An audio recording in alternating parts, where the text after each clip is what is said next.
Prove that limit x tends to 0, a power x minus 1 divided by x equal to natural log of a, and where a is greater than 0, right? So इसको proof करने के लिए हमने suppose किया कि जी a power x minus 1 जो है ये y के बराबर है, यानी ये जो फ्रैक्शन है, इस फ्रैक्शन में जो न्यूमरेटर आपके पास a पावर x माइनस 1 है, इसको हमने सपोज़ किया कि जी ये y के बराबर है, ठीक है। और यहाँ से आप 1 को राइट साइड पे शिफ्ट करें तो ये पॉजिटिव 1 आ जाएगा। So we get a power x is equal to 1 plus y. Okay, इसके बाद हमने बोथ साइड जो है नेचुरल लॉग लिया, ठीक है। अच्छा, आपके पास एक होता है नेचुरल लॉग और एक होता है कॉमन लॉग, ठीक है। जो नेचुरल लॉगरिथम होता है उसका जो बेस होता है वो बेसिकली ई होता है, ठीक है। इसको हम कभी कभार log to the base e की बजाय हम सिर्फ एल एन लिखते हैं, तो l n means natural log, right.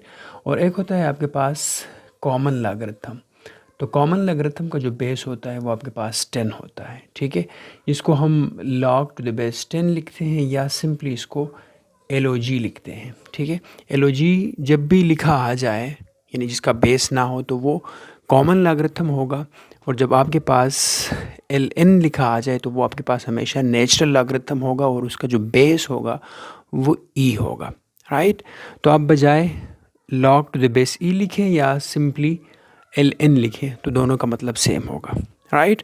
तो हमने यहाँ पे बोथ साइड जो है क्या लिया, नेचुरल लॉग लिया। So natural log a to the power x equal to natural log of 1 plus y, right. अब हम यहाँ पे लॉगरिथम की एक प्रॉपर्टी है वो हम यूज़ करेंगे। प्रॉपर्टी क्या है? प्रॉपर्टी ये है कि जी log of m to the power n to the base, जो भी बेस हो तो वो बराबर होगा n log m to the base e, यानी ये जो पावर होगा इस पावर को ये log के सामने लेके प्रोडक्ट में आ जाएगा, ठीक है। तो सिमिलरली यहाँ पे हम क्या करेंगे, log m to the power n वाली प्रॉपर्टी यूज़ करेंगे। कंसिडर करें कि ये a जो है ये आपका m है और ये जो x है ये आपका n है, तो ये जो n होगा यानी x जो है ये log से बाहर निकल आएगा, यानी प्रोडक्ट में आ जाएगा। सो ये बाय दिस प्रॉपर्टी ये बन जाएगा x time log of a to the base e is equal to natural log of 1 plus y। Is it clear? Okay, इसके बाद हमने इस इक्वेशन से x की वैल्यू फाइंड आउट करनी है, तो आप both side natural log of a पे डिवाइड कर दें। तो जब आप डिवाइड करोगे तो आपके पास x की वैल्यू आ जाएगी log of 1 plus y to the base e divide by natural log of a आ जाएगा। Is it clear? तो x की वैल्यू हमने फाइंड आउट कर दी। ओके, नेक्स्ट हम लिमिट की बात करते हैं। तो देखिए यहाँ पे x जो है ये 0 की तरफ अप्रोच कर रहा है, ठीक है। और तो y जो होगा ये किस वैल्यू की तरफ अप्रोच करेगा? So when x approaches to 0, so y किस वैल्यू की तरफ अप्रोच करेगा? तो जस्ट सब्स्टिट्यूट करें x की जगह आप 0, सो ये बन जाएगा a to the power 0 minus 1 is equal to y। So we know that a जो है ये कोई कांस्टेंट है, पॉजिटिव कांस्टेंट है, तो इसका जब पावर 0 आएगा तो ये 1 के इक्वल होगा, तो 1 minus 1 is equal to y। So 1 minus 1 is 0 equal to y। तो इट मीन्स दैट y जो होगा ये भी 0 की तरफ अप्रोच करेगा। Is it clear? ओके, अब हम आते हैं जी लिमिट की तरफ। सो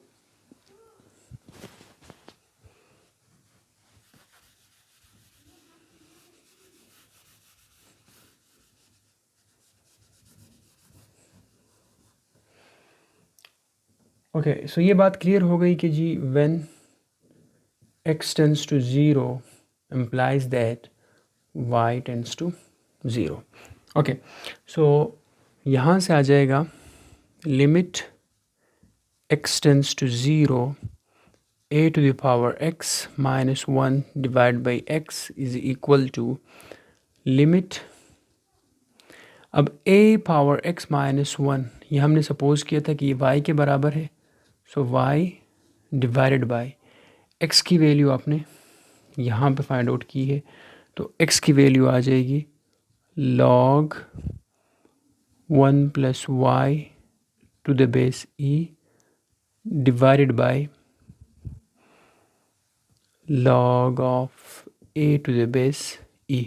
तो अब देखें यहाँ पे आपके पास जो एक्सप्रेशन था वो सारा का सारा x में था, आपने इसको y में चेंज किया, सो लिमिट जो आ जाएगी वो फिर y टेंड्स टू 0 आ जाएगी, जो कि हमने फाइंड किया है।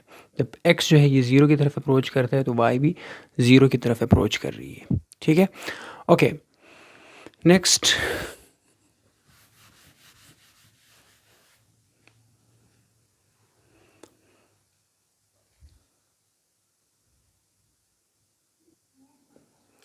ये डबल डिवीजन है आपके पास, तो ये बन जाएगा लिमिट y टेंड्स टू 0, ये y के साथ मल्टीप्लाई हो जाएगा, डबल डिवीजन है, सो y multiplied by log of a to the base e divided by log of 1 + y to the base e आ जाएगा।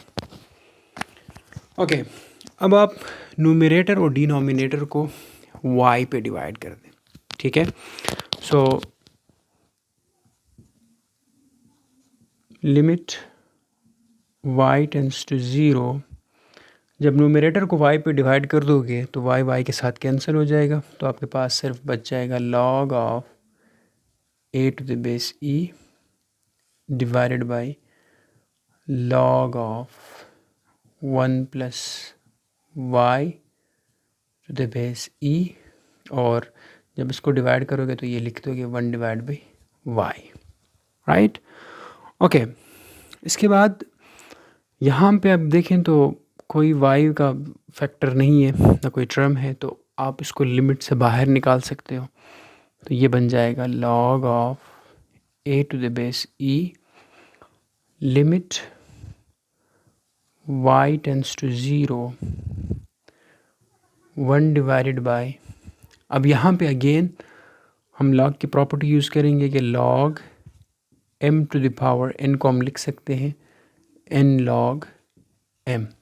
अब आपके पास ये वाला साइड गिवन है तो आप इस साइड से ये वाला साइड लिख सकते हो। ठीक है, n time log of m, तो ये आपका कंसिडर करें n है और ये log और ये आपका m है, तो ये जो 1/y है ये 1 + y के पावर में आ जाएगा, तो ये बन जाएगा log of 1 + y to the power 1/y to the base e आ जाएगा।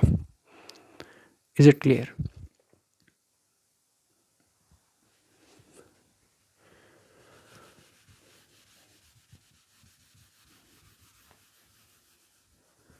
तो इसको मज़ीद सिंप्लीफाई करते हैं, सो ये आ जाएगा log of a to the base e into, again यहाँ पे देखें ये लिमिट जो है न्यूमरेटर में कोई y वाला टर्म इन्वॉल्व नहीं है, तो या आप ये कह सकते हो कि लिमिट अगर न्यूमरेटर के साथ लग जाएगा तो वो 1 आएगा, सो 1 डिवाइडेड बाई डिनोमिनेटर में लिमिट लगा दें, तो लिमिट को आप log के अंदर लिख सकते हो, तो ये बन जाएगा log of limit y tends to 0 1 + y to the power 1/y, और log का जो बेस है वो e है आपके पास।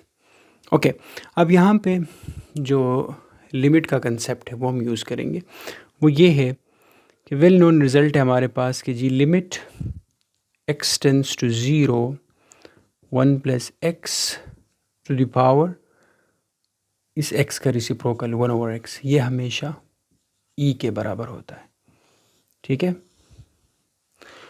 सो ये रिज़ल्ट लगा दें यहाँ पे, तो ये बन जाएगा log of a to the base e dot 1 divided by log of, अब ये जो लिमिट है ये मैंने बताया कि ये e के बराबर है, तो e और log का जो बेस है वो भी e है।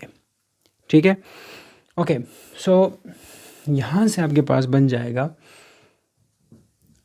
log of a to the base e and 1 divided by log of e to the base e, यह हमेशा 1 के बराबर होता है। यानी log ऑफ जो वैल्यू आपके पास यहाँ पे गिवन हो, लेट्स से वैल्यू आप b रख लें और जो बेस है वो भी यही वैल्यू के बराबर हो, तो उससे जवाब हमेशा 1 के इक्वल आता है। ठीक है, लेट्स से अगर आप ये कहें log 9 टू द बेस 9, यह हमेशा 1 के बराबर होगा।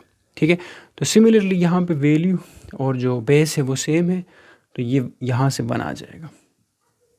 ठीक है, यानी इसका मतलब ये होता है ना, इसका मतलब ये होता है कि 9 का क्या पावर लिया जाए कि आपके पास ये 9 आ जाए, तो वो 1 है। ठीक है, सो यहाँ से आ जाएगा log of e to the base e 1 के बराबर आएगा, and 1 divide by 1 is 1, so you finally get log a to the base e आ जाएगा। Is it clear? Okay, so तो फाइनली हमने ये प्रूफ किया कि जी limit x tends to 0 a to the power x minus 1 divided by x, ये किसके बराबर है? log of a to the base e। अब मैंने बताया था कि ये आपके पास नेचुरल लॉगरिथम है, तो बजाय इसको log to the base e लिखने के आप सिंपली ln ऑफ a लिख सकते हो। ठीक है, नेचुरल लॉग ऑफ, इसका मतलब ही ये होता है कि ये log विद बेस e है। ठीक है ना, ये आपके पास प्रूफ हो गया। ओके, इसी रिज़ल्ट के कंसिक्वेंसेस में हम ये कह सकते हैं कि अगर आप e को ये जो a है, ये हमने स्टार्ट में ये कहा था कि a जो है ये कोई पॉजिटिव रियल नंबर है। ठीक है ना, कोई भी पॉजिटिव रियल नंबर है। अगर आप रिप्लेस करें, रिप्लेस a बाई e, अब e क्या है? ये यूलर कांस्टेंट है और इसकी जो अप्रॉक्सीमेट वैल्यू है वो आपके पास है लेट्स से 2.718 समथिंग। ठीक है, ये एक इरेशनल नंबर है। ठीक है, तो अगर आप ये e रख दें a की बजाय, तो ये लिमिट फिर यूँ बन जाएगा, limit x tends to 0 a to the power x की बजाय e power x minus 1 divided by x is equal to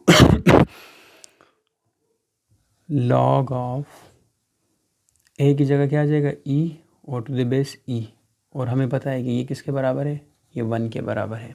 ठीक है, तो यानी यही जो लिमिट है इस फ्रैक्शन की, अगर a की बजाय e आ जाए तो फिर ये 1 के बराबर होगा, और अदर देन e आ जाए तो आपके पास ये फिर natural log of that number a होगा।